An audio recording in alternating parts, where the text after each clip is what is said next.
It's terror time. Subscribe now and hit that like button so you don't miss any story.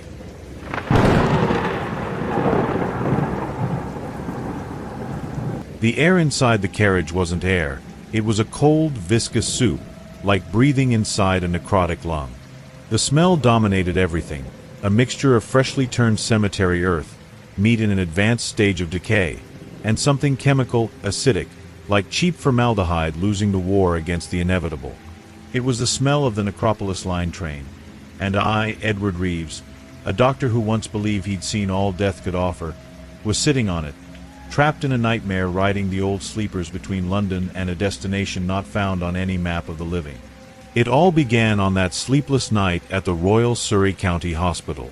The shift had been a succession of banal tragedies and silent endings. The city of Guildford, wrapped in a dense fog unnatural for the region, seemed to sigh with exhaustion. That's when I heard the whistle. Distant, piercing, tearing through the silence not as a sound, but as a scream of primordial pain. I knew, like everyone in Surrey who grew up hearing the old tales, about the myth. The ghost train of the Necropolis line. They said it was built decades ago, an abandoned macabre project to discreetly transport the dead to a large cemetery in the hills near Aylesbury. Abandoned for being considered inhuman, profane. But legends whispered it never stopped running, it just changed its clientele. Now, it only carried passengers who had already used their one-way ticket but had unfinished business with the living. I shouldn't have gone out.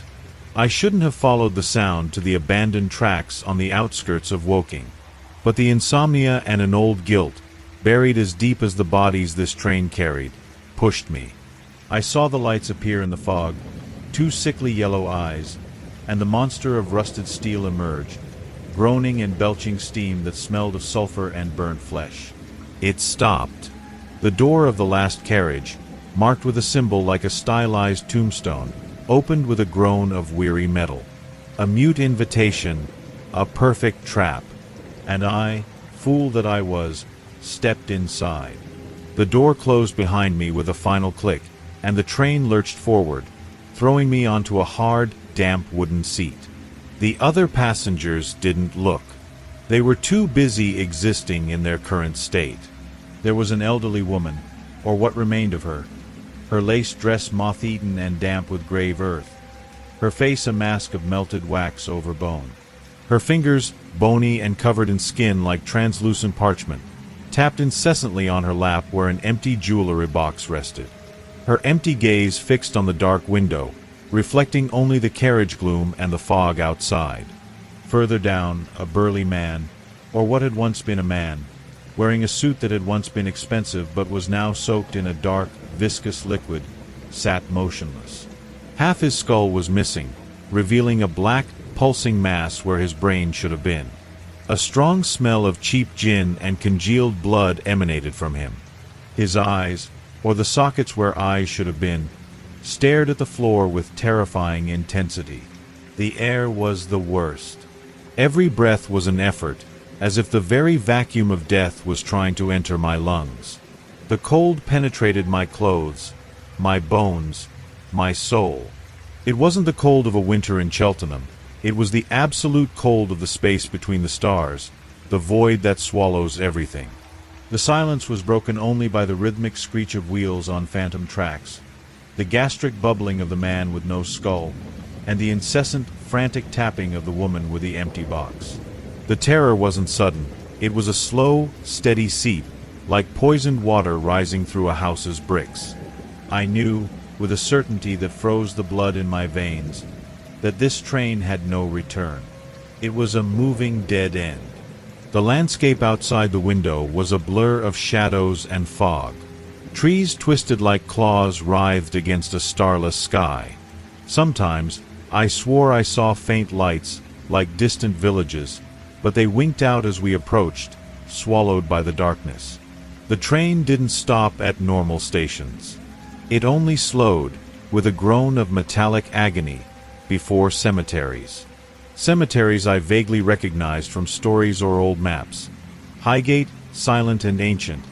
Brookwood, vast and brooding under the Surrey hills. At these stops, things happen. At one abrupt halt, the doors opened with a damp sigh. Outside, wrapped in the mist, a figure waited. It wasn't solid, more a concentration of shadow and intense cold, but the shape was human, small, like a child. A sickly sweet smell of wilting flowers and damp earth invaded the carriage. The woman with the jewelry box stood up so fast her bones cracked. Her bony fingers stopped tapping, clenching into fists of pure anxiety. She moved towards the door, her form fading, becoming almost translucent, like smoke. The shadowy figure outside extended a hand that wasn't a hand, just a darker smudge. The woman passed me, and a wave of profound despair, of irreparable loss, hit me like a punch. It was her pain, emanating from every rotting particle. She merged with the shadow on the phantom platform, and a single, sharp, inhuman wail echoed into the night before the door closed, and the train moved off again. The empty jewelry box remained on the seat, a silent testament to a theft someone, somewhere, would pay dearly for. The next stop was different. The train stopped violently, shaking the carriages like a broken toy. Outside, it wasn't a cemetery, but a solitary house beside a dirt track near Aldershot. A light in an upstairs window was on, a yellow, inviting smudge in the oppressive gloom. The burly man with the open skull stood up. A guttural snarl, full of rage and an insatiable thirst, came from his throat. The smell of gin and congealed blood intensified, becoming almost unbearable. He staggered towards the door, which opened for him. His heavy footsteps echoed on the rotten wooden floor. He stepped down, not like the woman, but with a dense, malevolent physical presence. He headed straight for the house, his monstrous shadow swallowing the weak light from the window. I heard no screams, only a sudden, absolute silence, more terrifying than any shriek, before the light went out, plunging the house into a darkness that seemed final. The man did not return. The train pulled away, leaving behind a house now holding a terrible, fresh secret. The air inside the carriage felt heavier, impregnated with the violence just dispensed. It was in that moment, wrapped in the smell of others' death and the acute awareness of my own fate, that I realized something crucial. You listening to my voice now, comfortably distant from this curse on rails, think this is just a story. A narrative to send shivers down your spine in the safety of your well-lit world. I pity you, because by hearing these details, by imagining the smell, the cold, the bony fingers tapping, you are opening a crack. You are inviting the idea of the train. And the Necropolis line train feeds on ideas, on fear, on stories whispered on dark nights. It finds paths. Maybe not today, maybe not tomorrow, but on a night of thick fog, when weariness weighs heavy and old guilt whispers, you might hear a distant whistle, too shrill to be real. And you'll know, as I knew, that curiosity has a price, and the ticket for this journey is paid for with your soul. The final stop wasn't announced. The train simply lost speed until it stopped completely, in a silence that hurt the ears. The fog outside was impenetrable. I knew with absolute certainty that we were at the place. The great abandoned cemetery near Aylesbury, the original destination, now transformed into the eternal terminal for passengers like me. The doors opened. There was no platform, just a steep slope of black earth and toppled stones lost in the fog. A smell of open grave, damp and organic, flooded the carriage. It was time to disembark. My feet felt like lead, every step torture. The cold air cut like blades. As I stepped onto the sodden earth, I felt it give slightly, as if I stood on a carpet of slumbering bodies. I turned to look at the train one last time. The sickly yellow lights seemed to blink, like tired eyes. In the window of the carriage where I had sat, a new indistinct figure already occupied my place. A pale face, perhaps familiar, perhaps not, pressed against the dirty glass. The door closed with a final sound. The whistle blew, a single long lament that echoed through the hills like the weeping of a dying world. The monster of rusted steel began to move, its lights disappearing into the fog, taking with it the last vestige of the world I had known. Now I am here. The fog is my only company, cold and suffocating. I feel the roots of the twisted trees moving beneath the earth, like fingers searching for something. I hear whispers coming from violated graves, hoarse voices complaining of stolen photographs, usurped land, disturbed peace. The cemetery is vast, a maze of tilted headstones and decaying mausoleums. There are others here, shapes shuffling in the fog, shadows with empty eyes watching. We are the inhabitants, the involuntary guardians, the passengers who will never leave. We wait. We wait for the next shipment from the train. We wait for those who dared to rob us, forget us, desecrate us. And when the whistle cuts through the night again, bringing new condemned passengers and the disgruntled ones returning to claim what is theirs, we will receive them. This is the Necropolis line. The journey ends here, but the service continues. Eternally. Do not look for the train. But if you hear its whistle in the night, run. Run as if the devil were at your heels.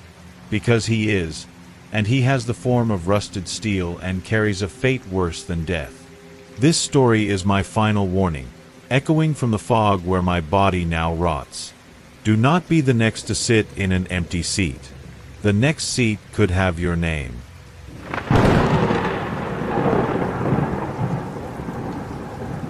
The scent of the tea was the first warning, a heavy perfume of wilted flowers and wet cemetery earth that clung to the throat.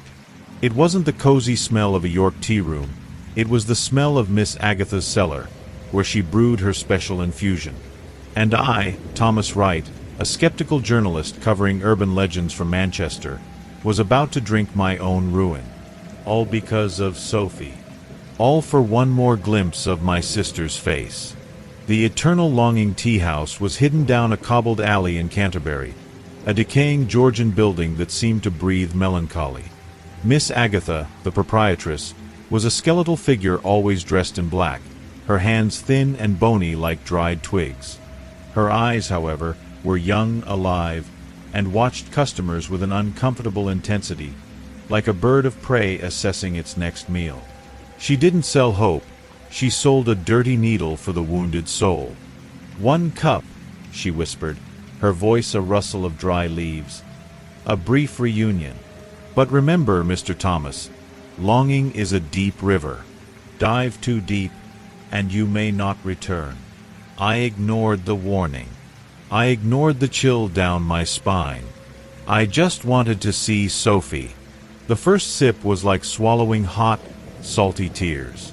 Bitter, with a metallic aftertaste that lingered. Then came the warmth, spreading through my chest like thick syrup. And then, in the dark corner of the peeling wall parlor, among the dancing candle shadows, she appeared. Sophie. Not a memory, not a hallucination. She was there. Translucent, yes, like frosted glass, but unmistakable. The blue dress she wore on her 15th birthday, the rebellious curls escaping her ponytail. She smiled, that shy smile that broke my heart. It lasted less than a blink, a fleeting image that stole my breath and left my face wet. It was wonderful. It was hell beginning. I went back the next day, and the next. Each visit cost more, each cup grew stronger. Miss Agatha watched, immobile, her bony fingers interlaced over her black apron. With each dose, Sophie grew clearer, more present. From an ethereal silhouette, she gained volume, reflected the candlelight. She wasn't just in the corner anymore, she drifted near the table. I could see the freckles on her nose, the light in her hazel eyes. The initial joy twisted into desperate craving. I wanted to touch her, hear her, keep her there forever. Miss Agatha offered a special blend, an obscene concentrate of her poison. For the hardest moments, she said. her young eyes gleaming with their own light. I drank. And Sophie didn't vanish when the cup emptied. She followed me home, to Bristol. She walked beside me through the streets, a ghostly presence only I could see. At first, it was a macabre comfort, but the clarity was terrifying. I saw the blue veins under her pale skin, the dirt under nails that no longer existed. And she began to change. The smile vanished, replaced by a vacant stare, then a frown. At night, in my tiny flat, I heard footsteps in the hall when I knew I was alone. Felt sudden chills, icy drafts from nowhere. Objects started moving. A photo of us fell from the shelf, the glass shattering. I woke one night with her sitting on the edge of the bed, the mattress sinking under a weight that shouldn't exist, her face inches from mine, her eyes dark and deep as bottomless pits. She said nothing, just stared, with an intensity that froze my blood. Longing had turned into haunting. Other regulars at the tea house began showing the same signs. Old Albert, who lost his wife, Eleanor, 50 years prior. He drank pints of that curse. Now, Eleanor wasn't the beloved wife. She was a furious figure who followed him everywhere, scratching the walls of their cottage in the Cotswolds with invisible nails, leaving black marks in the paint. Her weeping could be heard, a high-pitched lament full of hate, from the darkest corners. Young Finley, from Salisbury, who lost his father in an accident. His ghostly father didn't comfort him. He pushed him downstairs, tried to slam doors on him. Finley appeared with unexplained bruises, eyes sunken and wild with terror. We were all trapped in the same web, feeding the same sweet, deadly addiction. The tea house didn't heal pain, it fed on it. It was on a stormy night, winds howling like lost souls, that I discovered the darkest secret. I'd returned to eternal longing, desperate for another dose, even knowing it was my doom. The back door, always locked, stood slightly ajar. A faint, pulsing light came from within. The smell of damp earth and something chemical, acidic, was suffocating. I peeked. Miss Agatha was there, in her chamber of horrors. Before her, on a rotten wooden chair, sat old Albert. He was motionless, catatonic, eyes open and vacant, tears streaming continuously down his wrinkled cheeks. Miss Agatha, with precise, repulsive movements, held a small glass pipette. Carefully, meticulously, she collected each tear that fell from the old man's face. The drops were cloudy, thick, like oil. She deposited them into an amber vial already holding a dark, viscous liquid. Tears of longing, I whispered to myself, disgusted and terrified. It was the key ingredient. She harvested the suffering, the despair amplified by the tea itself, to brew the next batch. We weren't customers. We were cattle, milked for our grief. And this is where this story touches you, listening now, safe in your home, perhaps with a normal cup of tea in hand. You think you're strong, that you'd resist the temptation? That you'd never trade a piece of your sanity for one more second with someone lost? Don't judge so fast. The heart is a thirsty desert, and longing is a mirage promising water. Miss Agatha knows that thirst. She counts on it. How many of you, hearing about the glimpse, about Sophie's brief smile, wouldn't feel a chill followed by a dangerous heat in your chest? How many wouldn't wonder, in a dark corner of your mind, what if? That thought, that crack in your certainty, is all she needs. The invitation is always open, in Canterbury, or any town where grief runs deep and loneliness is an abyss. I went home that night poisoned by knowledge and the last dregs of the tea. Sophie was no longer a shadow. She was a solid, oppressive entity. The air in the flat was icy, thick, charged with a rage that hadn't been hers in life. She didn't float. She dragged her feet, leaving damp, black marks on the floorboards. Objects flew, didn't fall. Glasses shattered against the wall beside me. Books tore themselves apart. And the whispers began, not in my mind, but in the air, hoarse and multiple voices, overlapping, speaking words I couldn't understand but that filled the space with pure malice. It was as if other dead, drawn by my despair or the stench of the tea seeping from my pores, had joined her. The flat had become a portal, and I, the unwilling host. The climax came in the bathroom. Staring into the mirror, trying to recognize the exhausted, aged face staring back, I felt icy, solid hands clamp around my throat with brutal force. They were small hands, a woman's hands. Sophie's hands. The reflection showed her behind me, eyes black and lifeless, mouth twisted into a rictus of pure hatred. The strength was unbelievable, supernatural. I tried to scream, only a strangled gasp escaped. I clawed at her hands, but it was like clawing cold stone. The world began to darken, dotted with red stars. I saw Miss Agatha in my mind, smiling, her amber vial glowing with my future tears of agony. She would have her tribute. I don't know how I broke free. Perhaps a last surge of survival instinct, a desperate kick. I crashed onto the living room floor, coughing, choking, purple finger marks already blooming on my neck. Sophie stood in the hallway, watching me, not with hatred now, but a cold, patient hunger. I knew next time would be the end. The tea brought no comfort anymore, only death. Now I'm here, hiding in a cheap hotel in Brighton, writing this account while I can still hold a pen. The lights flicker. The air is always cold.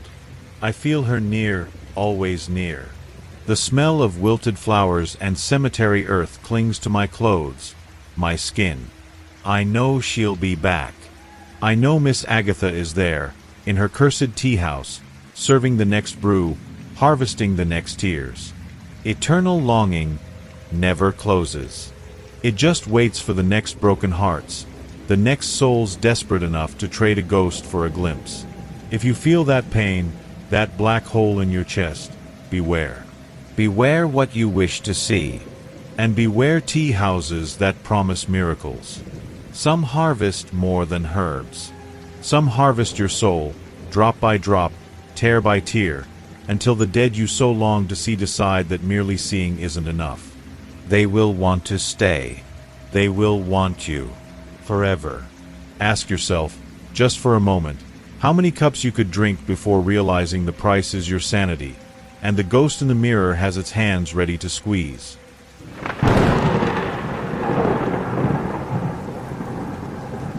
The smell of damp chalk and mildew was the first warning, a sickly sweet rot that clung to my clothes long after I'd left the dark alleyway in Peckham. Me, Thomas Wright, missing persons investigator with the Metropolitan Police, had seen bad things on the estates of Brixton, Tower Hamlets, Hackney. Kids vanishing without a trace, like smoke. But nothing prepared me for the chalk boy, and what he draws on the crumbling walls of this city. It started with Alfie, 8 years old, disappeared near the railway arches in the Isle of Dogs.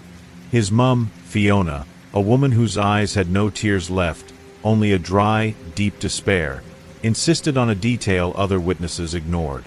A thin boy, too pale for London's grey light, dark, straight hair plastered to his forehead, watching silently while Alfie played with a dented can.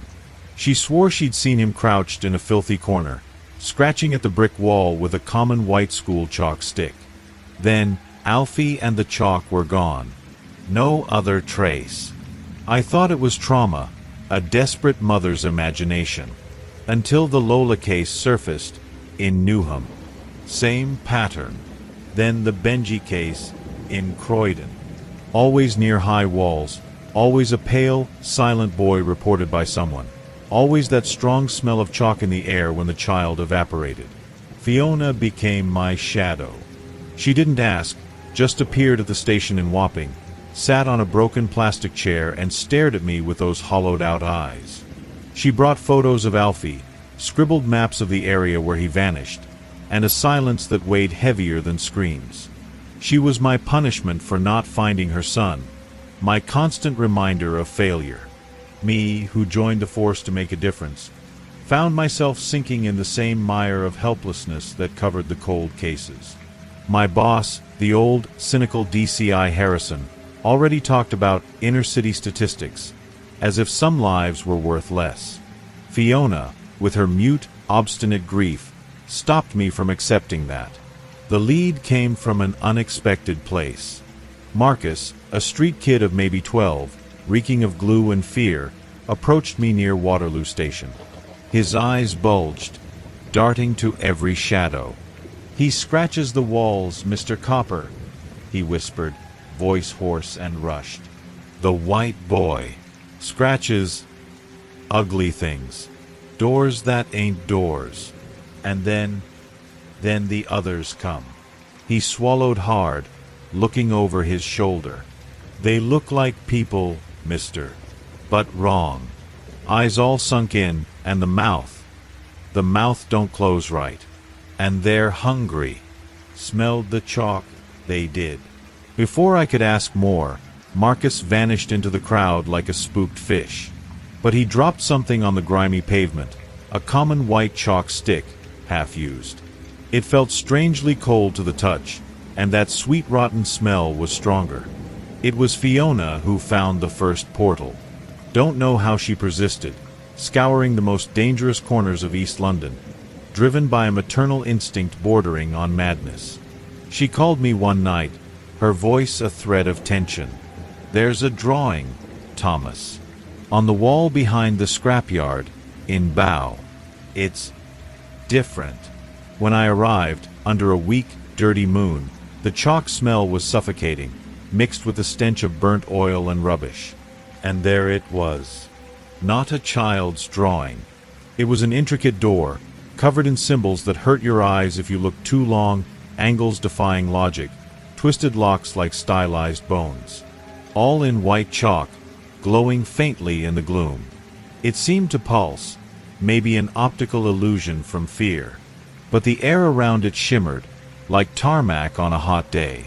Fiona stood frozen a few yards away, staring at the chalk creation with a mix of terror and sickly hope. "Alfie," she breathed, not to me, but to the drawing. "He's there, isn't he? The white boy took him there." That's when I realized we weren't alone. Figures moved in the deepest shadows of the abandoned scrapyard. Humanoid silhouettes, but off. One stepped forward, emerging from the darkness under a broken lamp. It wore rags that might once have been clothes, crusted with black, greasy filth. The face was the worst. It had the features of a man, but flat, depthless, like a poorly made mask. The eyes were deep black pits, no light, no life. And the mouth. The mouth was just a horizontal slit in the pale, sooty flesh, too wide, stretched into a smile that didn't reach the dead eyes. It showed no teeth, only darkness. The creature turned that empty face towards the chalk portal, and the slit smile seemed to widen further. A new smell invaded the air, beyond chalk and mildew, the smell of old meat, of things rotting in damp, enclosed places. Hunger. That was the smell. Pure, ancient hunger. You listening now, comfortable, maybe holding your phone with the cozy light of your room on your face, think this is just a scary story, something distant, impossible. I envy that certainty of yours. Because true terror, the marrow-freezing kind, isn't under the bed, it's what eats away at the borders of your safe world. That creature, that hungry thing, it didn't look at Fiona or me first. It looked at the portal. And in that instant, under London's polluted sky, I understood with an absolute chill that the chalk door wasn't just a drawing. It was a tear. A wound ripped open between what we know and a place where things like that wait. And they aren't confined there. They yearn for here. For us. How many of these doors have been drawn on walls you pass every day, not noticing the sweet rotten smell in the air? How many chalk boys are loose, sketching invitations to nightmare on the walls of your world? Fiona moved before I did. A raw cry, more animal than human, tore from her throat. "Alfie!" She lunged towards the chalk portal, not to flee the creatures now whispering in the dark, shuffling forward with ungainly movements, but to reach that impossible drawing. To reach her son. I shouted her name, grabbing for her, but she was beyond reason. Her hand touched the center of the portal, where the chalk boy had drawn a grotesque handle. The effect was instant and horrifying. The chalk didn't smudge. It dissolved, but not on the wall. It dissolved the brick, the air, reality itself. Where there had been brick and mortar, a passage opened. Not to the other side of the scrapyard, but to a nightmare landscape. A city stretched out under an eternally twilight sky, choked by thick, filthy fog, like suspended soot. Tall, black buildings, no discernible windows, pierced the smog, their outlines warped, like seen through rippled glass. Empty, muddy streets snaked between them. The air coming through was icy and thick with the same smell of rotting meat and ash as the creatures. It was a diseased replica of a city, maybe London itself, but stripped of life, color, hope. Ash City. Fiona didn't hesitate. With one last glance back, not at me, but at the world she was abandoning, she jumped through the portal. The slit smile of the nearest creature stretched impossibly wide, and it moved with sudden, sinister speed, following Fiona into that chalk hell. Other shapes stirred in the shadows on our side, eager to enter. I didn't think. Raw survival instinct took over. I grabbed a loose chunk of broken brick from the ground and, before more creatures could cross, before the portal could stabilize, I slammed it hard against the drawing, scraping, destroying the twisted door, the 6 symbols, the nightmare handle. The chalk didn't resist, crumbling like burnt bone. The portal contracted like a cauterized wound, the vision of Ash City dissolving into foul, black smoke. The last thing I saw was the pale face of the chalk boy, appearing for a moment in the dissipating haze on the other side. He didn't look angry, just curious, empty, as if he was only just beginning. Now, I sit in my empty flat in Greenwich, staring at the leftover piece of chalk, sealed in a plastic bag on my desk. It's still cold. It still smells sweet and rotten. DCI Harrison filed the cases. Missing persons on high-risk estates. Right. Tragedy, but routine. He didn't see the portal. Didn't feel Ash City's icy breath. Didn't see the dead eyes and slit mouth of that thing. Fiona and Alfie are there, probably dead, or worse, lost in that eternal smog, hunted by creatures that mimic humans but are made of hunger and ash. And the chalk boy, he's out there. On the estates of Lewisham, in the dark alleys of Barking, maybe closer than you think. He picks the invisible ones, the ones no one will search for properly. Draws his doors with cold, silent chalk. And the things on the other side, they wait. They're hungry. And the portal Fiona jumped through wasn't the first, and won't be the last. Look at the walls when you walk around, you listening. Pay attention to strange markings, too complex for a kid's doodle. Feel the air. If a sweet rotten smell, like damp chalk and an open grave, fills your nostrils, run. Don't look back. Because the chalk boy might be there, watching. And he always needs more chalk. Always more doors. Always more people to feed the city that never sees the sun. London has many walls. And many, many invisible people.